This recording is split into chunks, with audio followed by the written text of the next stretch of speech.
आज हमारा lecture number 4 है मोशन इन 2 डायमेंशन का, जिसके अंदर हम लोग एक नया हेडिंग पढ़ रहे हैं, that is polygon law of vector addition. लिखना स्टार्ट करिए। This law states that when the number of vectors are represented in both magnitude and direction by the sides of an open polygon taken in an order, then their resultant is represented by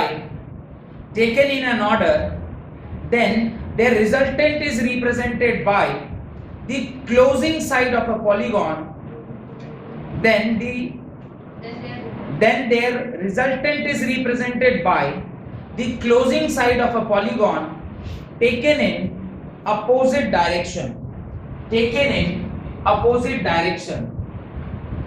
ये A vector है, ये B vector है, ये C vector, ये D vector, ये E vector.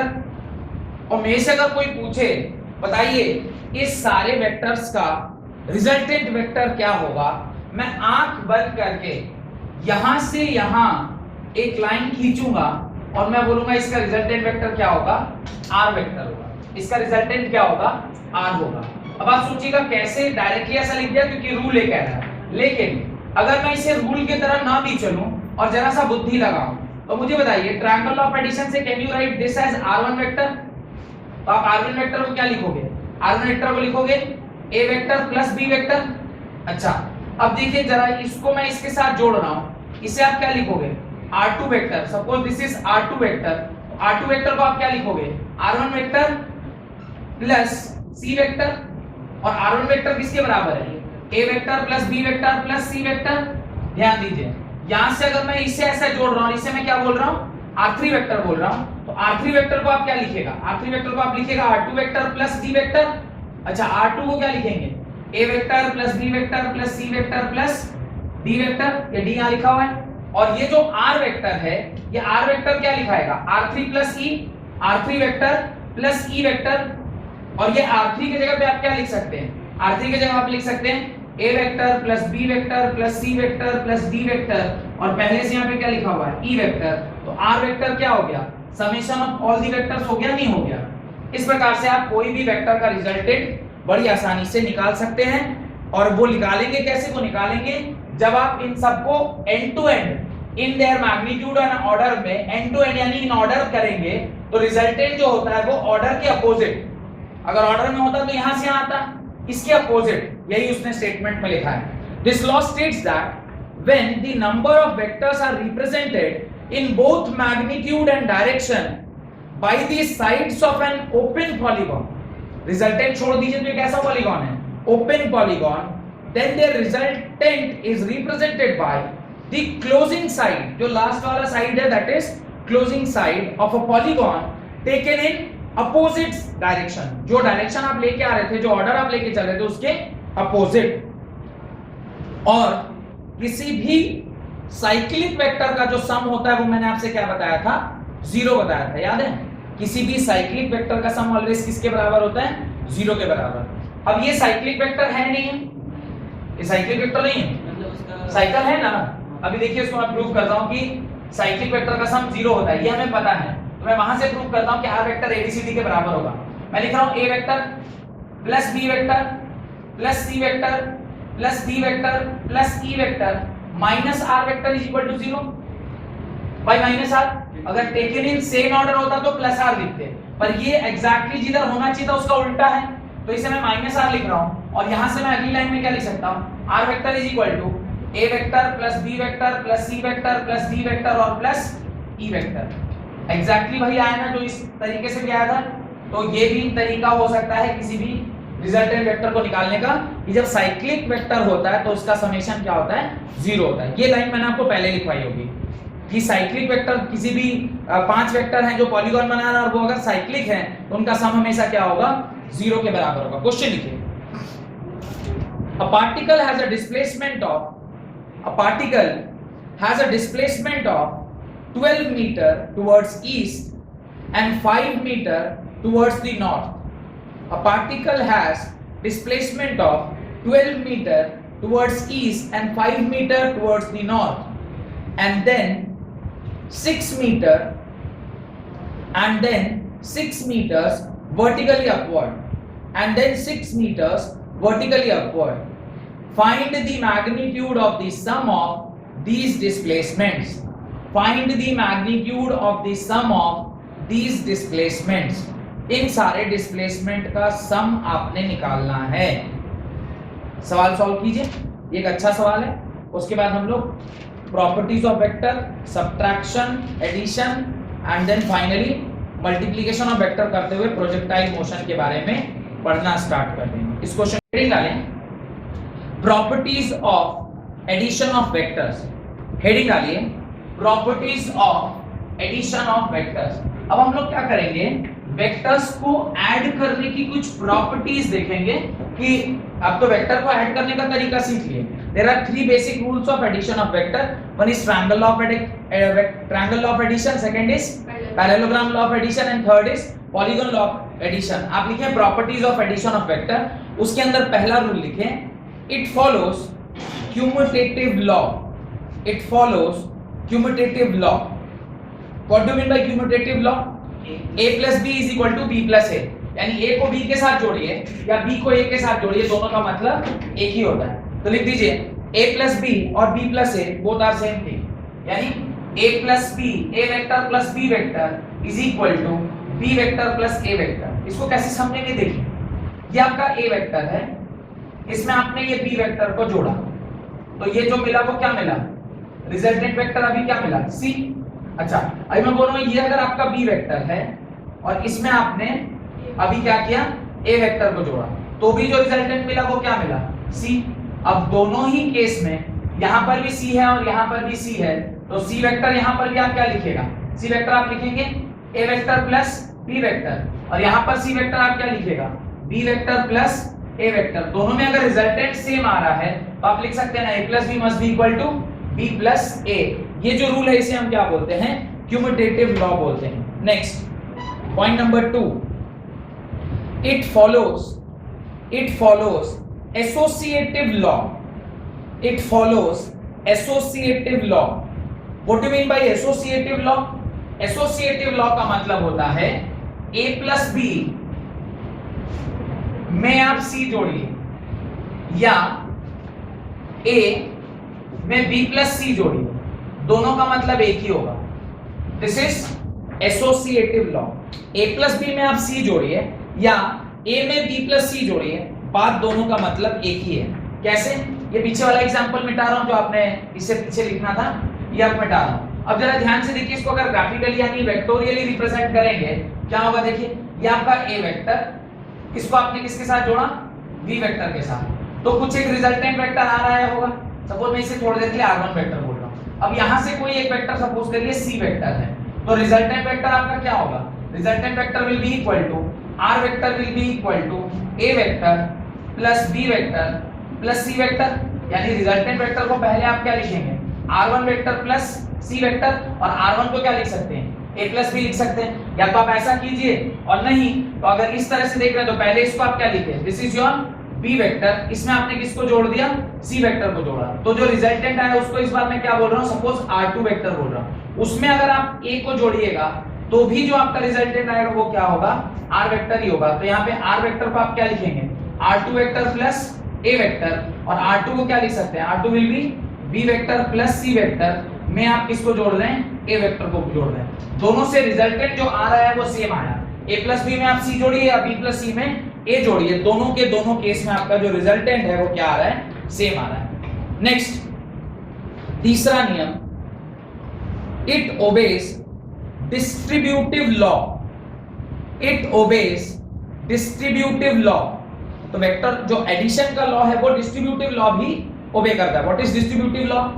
Distributive a plus b को अगर आप लैम्डा से मल्टीप्लाई कर रहे हैं, a प्लस b को लैम्डा से मल्टीप्लाई कर रहे हैं, ध्यान से देखिएगा मैं क्या बोल रहा हूं, lambda times a vector plus b vector is equal to lambda times a vector plus lambda times b vector. इसको बहुत ही अच्छे से आप समझ सकते हैं, ग्राफिकल मेथड से इसको समझा जा सकता है। ये लिख लिया सबने? देखिए ग्राफिकल मेथड से इसको आप समझ सकते हैं। लैम्डा को ना थोड़ी देर के लिए मैं 2 टाइम्स मान लेता हूं। लैम्डा को थोड़ी देर के लिए मैं क्या मान ले रहा हूं? 2 टाइम्स मान ले रहा हूं। अभी देखिए ये हमारा ए वेक्टर है और इसको हमने किसके साथ जोड़ा? बी वेक्टर के साथ। तो ये आपका सी वेक्टर आया। अब इससे जो रिजल्टेंट वेक्टर है, जो आपका सपोज करिए सी वेक्टर है, इसको अगर लैम्डा टाइम्स मल्टीप्लाई किया, यानी इसको क्या कर दिया, सपोज 2 टाइम्स मल्टीप्लाई किया, तो ये सी वेक्टर और सी वेक्टर दोनों मिलकर इज इक्वल टू क्या मिलेगा? 2 टाइम्स सी वेक्टर मिला। अब जरा यहां ध्यान दीजिए, आपने क्या किया? ए वेक्टर को दुगना कर दिया, this is your A vector. फिर आपने बी वेक्टर को क्या कर दिया? दुगना कर दिया। और फिर जब इसको आप जोड़ेंगे तो भी मुझे क्या मिल रहा है? तो भी मुझे क्या मिल रहा है? ये 2 टाइम्स है और ये 2 टाइम्स बी, तो भी मुझे क्या मिलेगा? 2 टाइम्स सी वेक्टर मिलेगा। क्योंकि इसको आप डबल कीजिए, इसको डबल कीजिए, तो रिजल्टेंट एग्जैक्टली देखिए उतना ही बड़ा आया नहीं आया? तो ये दोनों का मतलब एक ही है। This is called as distributive law of vector addition. आप वेक्टर को डिस्ट्रीब्यूटिव लॉ करके जोड़ सकते हैं। ज्यादा अच्छा होता अगर मैं इसको एक ही डायग्राम में बनाता, यहीं पे अगर बना दूं तो ज्यादा अच्छा होगा। देखिए अच्छा मैं इसको डबल कर रहा हूं, इसको डबल किया तो यहां आया, इसको डबल कर रहा हूं, इसको डबल किया तो यहां आया। अब इसको भी अगर आप डबल करिएगा, इसको भी अगर आप डबल करिएगा, तो एग्जैक्टली वहीं पहुंचेगा जहां पे इन दोनों का रिजल्टेंट को क्या होना चाहिए? पहुंचना चाहिए। ये एग्जैक्टली वहीं पहुंचेगा जहां इन दोनों का रिजल्टेंट को क्या होना चाहिए? पहुंचना चाहिए। तो थोड़ा सा एडजस्ट कर लिया क्योंकि एग्जैक्टली तो यहां पे मुझे दिखेगा नहीं ना, इसलिए। Fourth law, if 0 gets added to a vector, the resultant is 0 only. If you are adding 0 vector to a particular vector, the resultant is the vector itself. मतलब a वेक्टर में अगर आप 0 वेक्टर ऐड कर रहे हैं तो जो resultant होगा वो भी क्या होगा? a वेक्टर ही होगा। और 0 वेक्टर का डेफिनेशन मैंने आपको बताया। What is a 0 vector? 0 vector एक ऐसे वेक्टर को बोलते हैं जो जिसका कोई मैग्नीट्यूड तो 0 है पर डायरेक्शन मुझे पता नहीं, नो डायरेक्शन। हेडिंग डालिए, subtraction of 2 vectors, addition of vectors खत्म। Now what we are reading is subtraction of 2 vectors. अब आप वेक्टर्स को क्या कर रहे हैं? सब्ट्रैक्ट कर रहे हैं। वेक्टर को सब्ट्रैक्ट करने का भी वापस से कितना नियम होता है? 3 नियम। पर हम लोग वेक्टर को अलग से सब्ट्रैक्ट करने का नियम नहीं पढ़ते हैं, सिर्फ जो निकाला हुआ फॉर्मूला था उसमें नेगेटिव डाल देते। ठीक है, लिखिए, if a vector and b vector is to be subtracted, if a vector and b vector is to be subtracted, we have to invert b vector, we have to invert b vector and then add it to a vector, we have to invert b vector and then add it to a vector। आप b vector को उल्टा कीजिए और a में क्या कर दीजिए? जोड़ दीजिए। तो उन दोनों का जो रिजल्टेंट होगा उसको हम लोग क्या बोलेंगे? सब्ट्रैक्टिंग बोलेंगे। अभी मान लीजिए ये आपका A vector, this is your A vector. अच्छा अगर ऐसे लिखा रहता तो ये क्या होता? B vector. मैं इसको कैसे लिख रहा हूं? देखिए मैं इसे ऐसे लिख रहा हूं, this is your b vector. तो ये अब बी हो गया या माइनस बी होगा? This minus b, because b किधर जाना चाहिए था? इधर। मैंने उसको क्या कर दिया? उल्टा कर दिया। यहां पे मैं बी दिखा रहा हूं, this is my b vector. अभी इस बी वेक्टर को क्या कर दिया? उल्टा कर दिया। तो अब जो इसका रिजल्टेंट होगा वो क्या होगा? This will be your resultant vector. और ये जो रिजल्टेंट वेक्टर होगा this will be A vector minus B vector, या ऐसे लिखें A vector plus minus of B vector which is equal to A vector minus B vector. ये इसका subtraction हो गया। अब जब कभी भी हम कोई वेक्टर लिखते हैं तो उसके अंदर उसका क्या आएगा? मैग्नीट्यूड आएगा। मैग्नीट्यूड क्या होता था?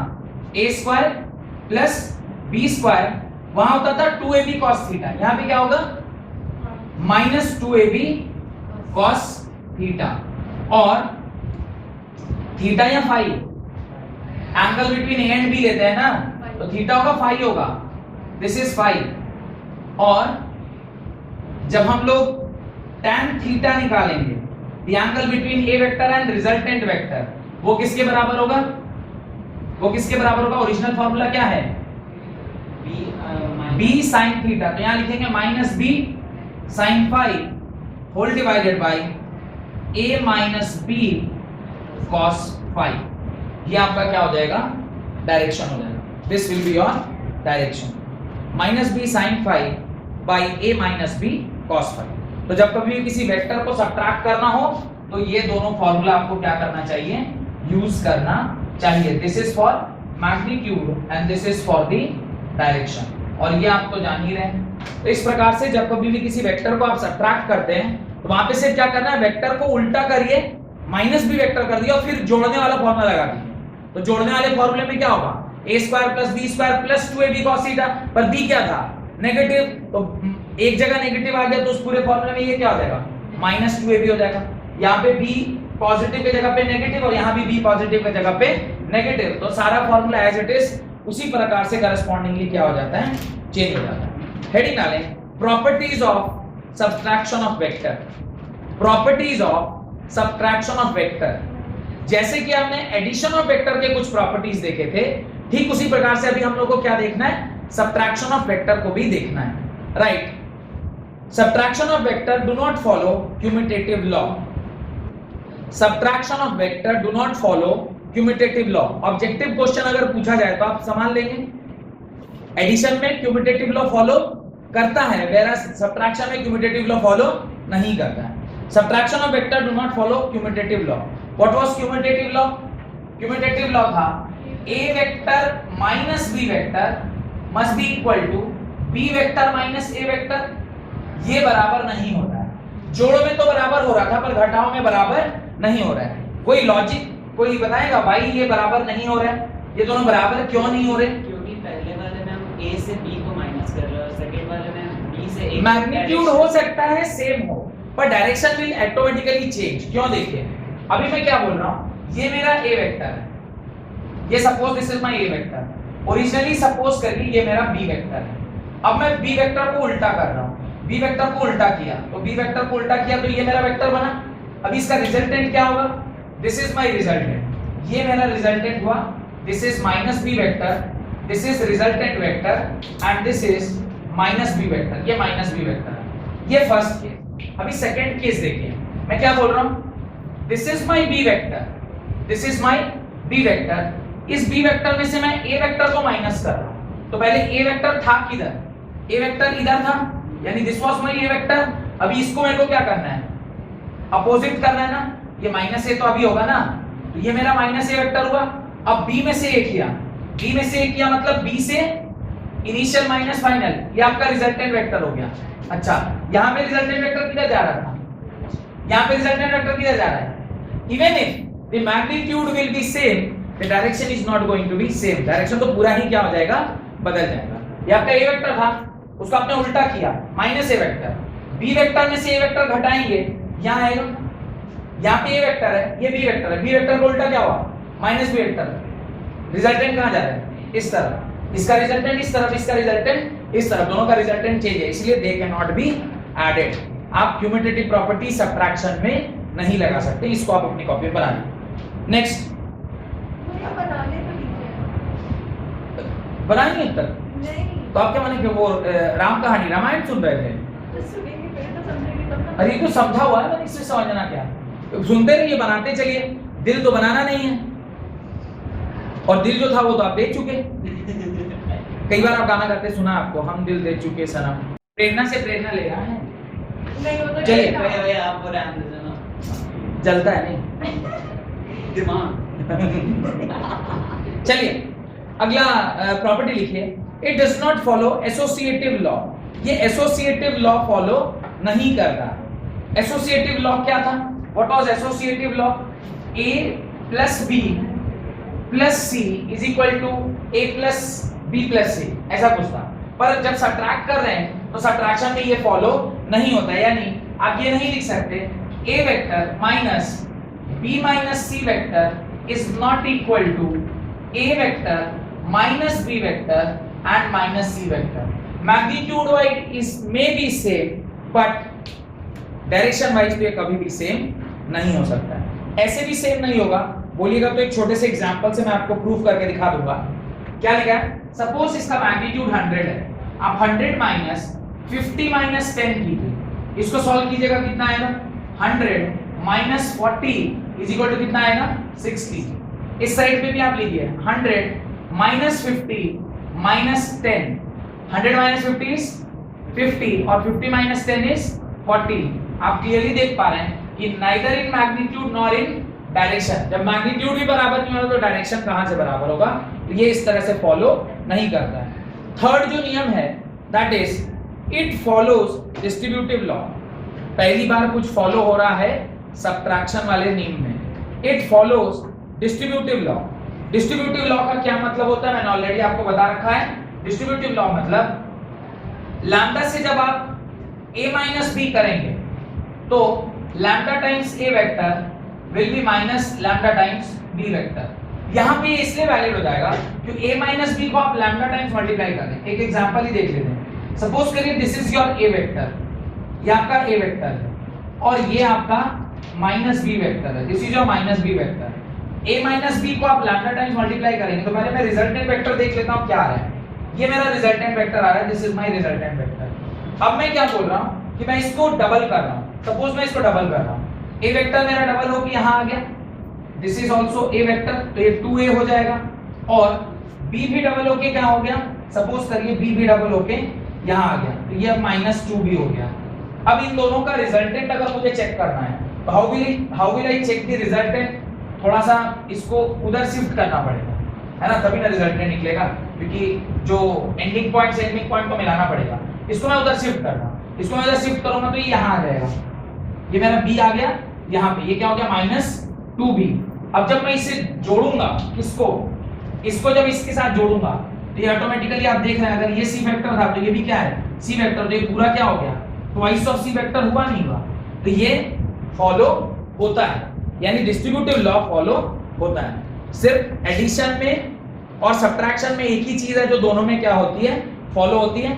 और एक चीज, किसी वेक्टर में से अगर आप 0 माइनस करेंगे तो भी वो क्या रहने वाला है? सेम रहने वाला है। तो ये भी फॉलो होता है, जो कि फोर्थ है, if a vector is subtracted from a 0 vector, यानी किसी वेक्टर से आप 0 वेक्टर को सब्ट्रैक्ट करते हैं तो भी आपको क्या मिलता है?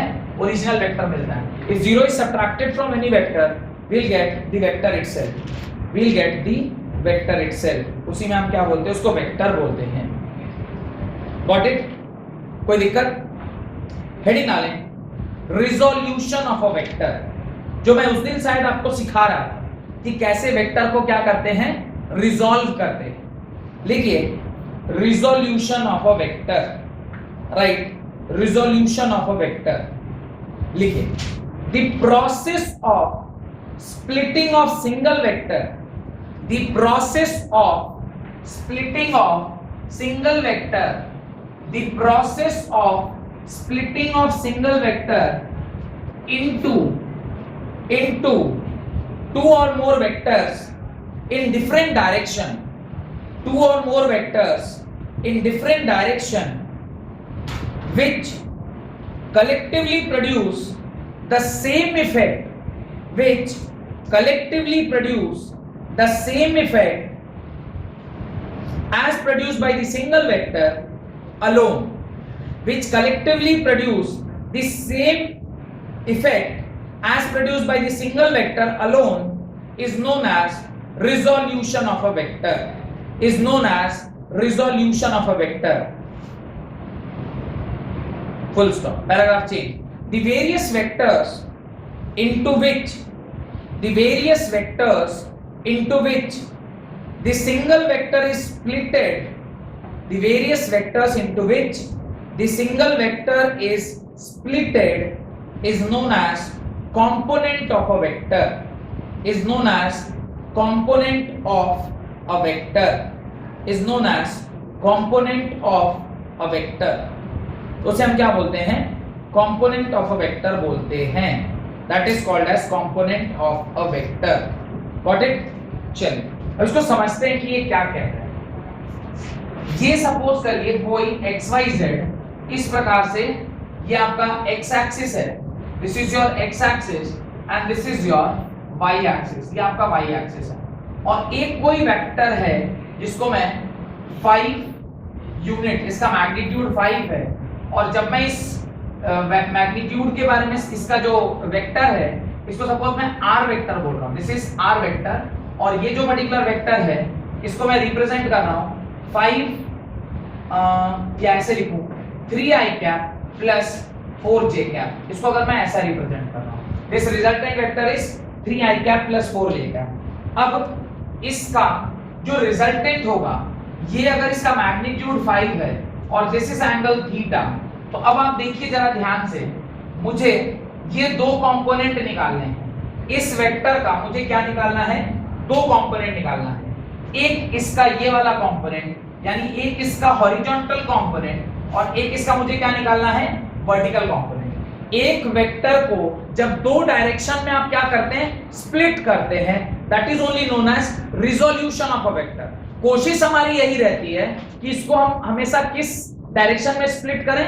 एक्स एंड वाई एक्सिस में स्प्लिट करते हैं। याद रखिएगा, जरूरी नहीं है कि हमेशा किसी वेक्टर को एक्स एंड वाई एक्सिस में ही स्प्लिट किया जाए। There are many ways in which the vector can be splitted, पर जनरली हम लोग उसको एक्स और वाई एक्सिस में क्या करते हैं? स्प्लिट करते हैं। अगर मैं किसी वेक्टर को एक्स और वाई में स्प्लिट कर रहा हूं, तो ये वाला जो है इसे मैं बेस बोलूंगा, नहीं बोलूंगा, और ये वाला जो इसे मैं परपेंडिकुलर बोलूंगा, नहीं बोलूंगा। अब जरा ध्यान से देखिए, मैं लिखूंगा cos थीटा।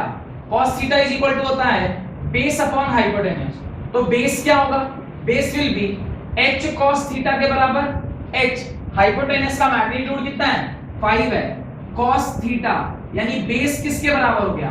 5 cos थीटा के बराबर। अगर ये 5 के जगह पर कुछ भी लिखा होता, a वेक्टर लिखा होता, तो मैं क्या लिखता? a cos थीटा लिखता, नहीं लिखता। और जब मैं परपेंडिकुलर निकाल रहा हूं, परपेंडिकुलर निकालूंगा तो क्या लिखूंगा? sin theta is equal to perpendicular by hypotenuse. Perpendicular is equal to hypotenuse sin theta. Perpendicular is equal to hypotenuse sin theta, और हाइपोटेन्यूज की जगह पे अगर यहाँ पे a मैंने माना है तो क्या होगा? a sin theta. यानी कहने का मतलब ये है कि जब कभी भी आप इस प्रकार से स्प्लिट कर रहे हैं, जो ओरिजिनल वेक्टर है नीचे क्या आता है? थीटा की साइड पे cos आता है, यानी ये होगा a cos थीटा, और उसके अपोजिट साइड पे क्या आएगा? Perpendicular, that is a sin theta. ये केस 1 है। ये क्या है? केस 1। अब एक और केस मैं आपको दिखा रहा हूं, उसको भी जरा ध्यान से देखिएगा। अब क्या है? ये वापस से मैंने एक्सिस बनाया, इस बार फिर मैं वेक्टर ले रहा हूं, पर इस बार मैं b वेक्टर ले रहा हूं, और इस बार मैंने थीटा यहां माना है। इस बार मैंने थीटा कहां माना है? यहां माना है। अब मैं चाहता हूं कि अब आप मुझे बताइए कि जब मैं इसका रिजोल्यूशन करूंगा तो मुझे cos कंपोनेंट किधर आएगा और sin कंपोनेंट किधर आएगा? याद रखिएगा, जिधर थीटा उधर cos कंपोनेंट, जिधर थीटा नहीं उधर sin कंपोनेंट, जिधर थीटा था उधर cos कंपोनेंट, जिधर थीटा नहीं था उधर sin कंपोनेंट। तो जब मैं इसे तोड़ूंगा तो इस तरफ क्या लिखूंगा? b cos थीटा, और इसे क्या लिखूंगा? b sin theta. यानी हॉरिजॉन्टल कंपोनेंट होगा b थीटा, वर्टिकल कंपोनेंट होगा b cos थीटा। याद रखिएगा, जिधर थीटा, वापस से मैथमेटिक्स से इसे भी आप निकाल सकते हैं। मान लीजिए अगर मुझे ये निकालना है, ये क्या हो जाएगा? थीटा के सामने वाला होता है परपेंडिकुलर। परपेंडिकुलर निकालना होगा तो मैं क्या लिखूंगा? ये निकालने के लिए या पर sin थीटा लगाएंगे। sin थीटा क्या होता है? sin थीटा होता है परपेंडिकुलर बाय हाइपोटेन्यूज। हाइपोटेन्यूज ऊपर ले आए तो परपेंडिकुलर क्या होगा? b sin theta. तो देखिए, ये जो परपेंडिकुलर है ये इसी के बराबर है ना, तो ये क्या आ गया? b sin theta. और सिमिलरली जब आप ये वाला निकालिएगा तो ऑटोमेटिकली देखिएगा ये क्या आएगा? b cos थीटा के बराबर आएगा। इस प्रकार से किसी भी जो वेक्टर है उसको आप हमेशा दो कंपोनेंट में क्या कर सकते हैं? तोड़ सकते हैं। और इसका एग्जांपल मैंने आपको लास्ट क्लास में दिया था, जहां पे मैंने वेक्टर्स को तोड़ा था। याद आ रहा है कि वो पैरेलल और वो इक्विलिब्रियम जब पढ़ा रहा था तो मैंने ऐसे तोड़ के आपको दिखाया था। एक क्वेश्चन लिखिए जिसका आंसर आप लोग को घर से करके आना है। The greatest and the least resultant of two forces, the greatest and the least resultant of two forces acting at a point are 29 Newton. The greatest and the least resultant of two forces acting at a point are 29 Newton and 5 Newton respectively. The greatest and the least resultant of two forces acting at a point are 29 Newton and 5 Newton respectively. If each force is increased by 3 Newton, if each force is increased by 3 Newton, find the resultant of the new forces. Find the resultant of the new forces acting at right angle to each other. Acting at right angle to each other. Find the resultant of two forces acting at right angle to each other. छोटा सा एक वहां पे note डाल लीजिएगा और ये जरूर लिख लीजिएगा कि theta is equal to tan inverse 4/3, theta is equal to tan inverse 4/3, ये 53 डिग्री के बराबर होता है. This is equal to 53 degree and theta is equal to tan inverse, theta is equal to tan inverse 3/4, tan inverse 3/4 ये 37 degree के बराबर होता है. ये नोट डाल के लिख लीजिएगा कहीं पर भी, क्योंकि ये कुछ ऐसे वैल्यूज हैं जो बहुत फ्रीक्वेंटली आपके काम में आता है, पर आप उसको tan इनवर्स के टर्म में छोड़ेंगे तो टीचर आपका नंबर काट सकता है, क्योंकि 4/3 एंड 3/4 जो वैल्यू है ये सबसे आसान वैल्यू है. क्यों? क्योंकि 3, 4, 5 आर पाइथागोरस ट्रिपलेट और 3, 4, 5 में 3 और 4 परपेंडिकुलर और हाइपोटेनस बेस हो सकता है. परपेंडिकुलर बेस अगर 4/3 और 3/4 है तो tan इनवर्स 4/3 53 डिग्री होता है और tan इनवर्स 3/4 37 डिग्री. ये याद रखिएगा. tan इनवर्स वैसे आप 45 डिग्री का वैल्यू याद है आपको, आप 60 डिग्री जानते हैं, आप 30 डिग्री जानते हैं, आप 0 डिग्री जानते हैं, आप 90 डिग्री जानते हैं, but you don't know the value of 53 and 37. ये दो वैल्यूज एडिशनली आपको क्या करना चाहिए, याद करना चाहिए कि बहुत फ्रीक्वेंटली वेक्टर्स में क्या होता है, ये काम में आता है. तो ये सवाल को आप घर से करके आइएगा, उसके बाद एक दो सवाल और कराएंगे and then multiplication of vector. Multiplication of vector दो प्रकार से किए जाते हैं, एक होता है डॉट प्रोडक्ट, एक होता है वेक्टर प्रोडक्ट. यहां तक पढ़ लेने के बाद आपको क्या क्या पढ़ाया, अभी आपको पढ़ाया what is a vector. Vector पढ़ने के बाद हमने सीखा कि वेक्टर्स को ऐड कैसे करते हैं, वेक्टर को सब्ट्रैक्ट कैसे करते हैं, वेक्टर को मल्टीप्लाई कैसे करते हैं. जब एडिशन, सब्ट्रैक्शन, मल्टीप्लिकेशन उन सारे की प्रॉपर्टी पढ़ लिए, तब मैं उस पोजीशन में पहुंचा कि जहां पर मैं प्रोजेक्टाइल मोशन को पढ़ सकूं. उसके पहले, प्रोजेक्टाइल के पहले एक लेक्चर मैं सिर्फ वेक्टर के ऊपर आपको सवाल कराऊंगा. अभी ये सब जो हो रहा है ये तो ठीक है, जैसा आपने पढ़ा है उसके बाद उसी कॉन्सेप्ट के ऊपर एक क्लास में पूरा डीसी पांडे का सिर्फ और सिर्फ वेक्टर का सवाल आपको करवाऊंगा, ताकि आपको वेक्टर, अभी तो सिर्फ थ्योरी पढ़ रहे हैं ना, अभी सवाल कहां लगाया वेक्टर का. तो फिजिक्स में तो बेसिकली सवाल का महत्व है. तो एक पूरा लेक्चर आपको सिर्फ मैं डीसी पांडे का वो वेक्टर का क्वेश्चन करवाऊंगा, तब जाके आपका वेक्टर्स के साथ कॉन्फिडेंस बढ़ेगा. फिर प्रोजेक्टाइल मोशन के अंदर हम लोग प्रवेश करेंगे. बहुत बहुत धन्यवाद. आज